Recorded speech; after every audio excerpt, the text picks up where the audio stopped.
Assalamualaikum warahmatullahi wabarakatuh. Salam, Om Swastiastu, Namo Buddhaya, salam kebajikan. Halo semuanya, perkenalkan nama saya Muhammad Kesan Afzal. NIM saya 070111 3825 30 218. Mata kuliah ini adalah mata kuliah teori administrasi publik dengan dosen pengampu yaitu Ibu Dian Anggriani SIP MSI. Di sini saya akan menjelaskan tentang apa itu definisi administrasi publik. Administrasi merupakan suatu proses kerjasama yang dilakukan secara sadar, terencana, dan sistematis oleh dua orang atau lebih, gitu, untuk mencapai tujuan yang telah ditetapkan. Administrasi tidak hanya dipahami sebagai kegiatan tata usaha atau pekerjaan administratif semata, tetapi mencakup keseluruhan aktivitas perorganisasian dan perorganisasian, pengembalian keputusan, serta pengawasan terhadap penggunaan sumber daya baik manusia maupun non-manusia dalam konteks organisasi, dan menciptakan keteraturan, efisiensi, sehingga tujuan organisasi dapat dicapai secara optimal dan berkelanjutan.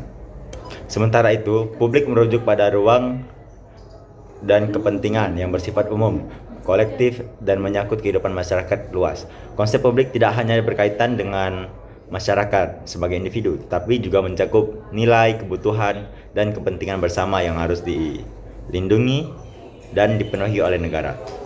Memiliki karakter non-eksklusif, artinya kepentingan publik tidak boleh dikuasai dimanfaatkan oleh kelompok tertentu, melainkan harus diarahkan untuk kesejahteraan bersama. Oleh karena itu, segala aktivitas yang bersifat publik selalu mengandung dimensi sosial, akuntabilitas, serta tanggung jawab dari penyelenggaraan negara.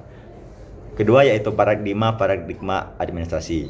Paradigma administrasi publik merupakan cara pandang fundamental yang membentuk pemahaman dan praktik administrasi publik.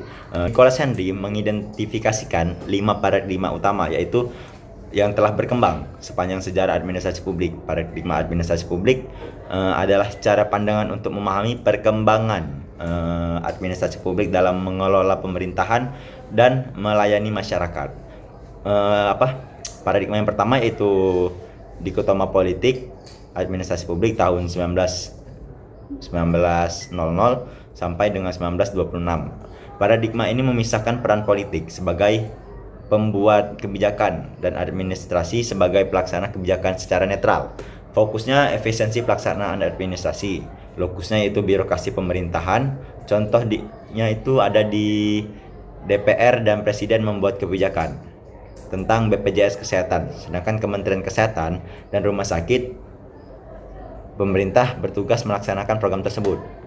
Kedua yaitu paradigma prinsip-prinsip administrasi di tahun 1927 sampai dengan 1937.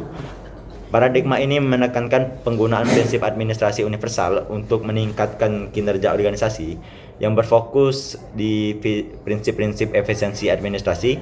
Lokusnya itu di birokrasi pemerintahan juga. Contohnya penerapan sistem pembagian kerja yang jelas, terstruktur, organisasi, dan standar operasional prosedur dalam kurung SOP dalam pelayanan pembuatan KTP di kantor Disduk Capil contohnya. Paradigma ketiga yaitu administrasi sebagai ilmu politik yang tumbuh di tahun 1950 sampai 1970. Paradigma ini melihat administrasi publik tidak bisa dipisahkan dari proses politik karena berhubungan dengan kebijakan politik. Fokusnya di hubungan administrasi dengan proses politik dan kebijakan. Lokusnya, kita bahas lokus itu di birokrasi pemerintahan juga. Contohnya itu pada program bantuan sosial. Pelaksanaannya ya dipengaruhi oleh keputusan politik pemerintah mengenai prioritas anggaran. Yang keempat itu ada paradigma administrasi publik sebagai ilmu administrasi yang lahir di tahun 1956 sampai 1970. Paradigma ini memandang administrasi publik sebagai bagian dari ilmu administrasi yang menggunakan teori organisasi dan manajemen. Berfokus prinsip administrasi dan manajemen organisasi. Lokusnya yaitu seluruh organisasi baik publik maupun swasta. Contoh pemerintahnya itu di pemerintah juga menerapkan sistem manajemen kinerja pegawai, penilaian SKP untuk meningkatkan produktivitas aparatur sipil negara, begitu. Yang kelima yaitu ada paradigma administrasi sebagai administrasi publik. Lahir di tahun 1970, kalau tidak salah sampai dengan sekarang. Paradigma ini menekankan administrasi publik harus berorientasi pada penyelesaian masalah masyarakat dan kepentingan publik. Fokusnya kepentingan publik dan penyelesaian masalah publik. Lokusnya itu di isu-isu publik dalam masyarakat. Contoh, ada sebuah contoh yaitu program pelayanan publik berbasis masyarakat lapor, LAPOR, untuk menampung aspirasi dan keluhan masyarakat. Yang ketiga adalah pembahasan ketiga saya yaitu teori klasik administrasi publik, yaitu adalah aliran pemikiran awal dalam administrasi publik yang menekankan struktur organisasi sebagai kinerja kerja, aturan formal, dan efisiensi untuk mencapai tujuan pemerintah secara efektif. Penjelasan lengkap dan runtutnya yaitu teori klasik ini berkembang pada akhir sekitar abad 19 hingga awal abad ke-20 saat pemerintah menghadapi tuntutan untuk mengelola organisasi yang semakin besar dan kompleks. Karena itu dibutuhkan sistem administrasi yang tertib, rasional, dan profesional. Teori ini memandang organisasi publik seperti mesin yang di mesin, di mana setiap bagian memiliki fungsi yang jelas dan bekerja sesuai aturan. Prinsip-prinsip utama teori klasik ini: 1. Hierarki organisasi. Maksudnya, struktur organisasi disusun bertingkat dari pengawasan dan koordinasi. Begitulah. Yang kedua yaitu pembagian kerja yang jelas. Maksudnya, setiap pegawai memiliki tugas dan tanggung jawab tertentu agar pekerjaan lebih efisien. Yang ketiga ada aturan dan prosedur formal.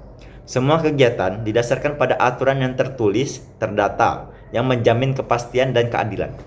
Yang keempat itu impersonalitas, yaitu hubungan kerja bersifat profesional, tidak dipengaruhi oleh hubungan pribadi.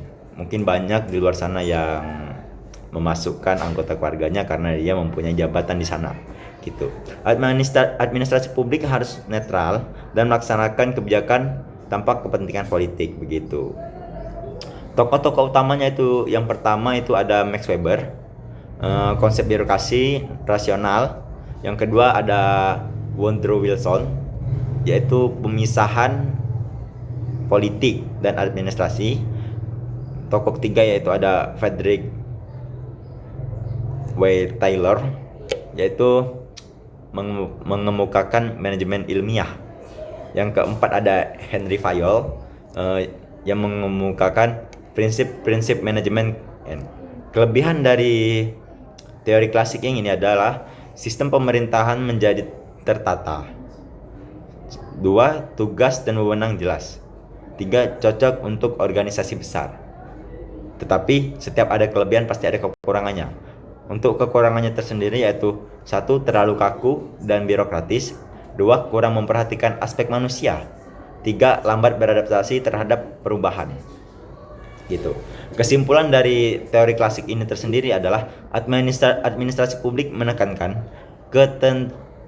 keteraturan, efisiensi, dan kepastian hukum, namun kurang fleksibel dalam menghadapi dinamika masyarakat.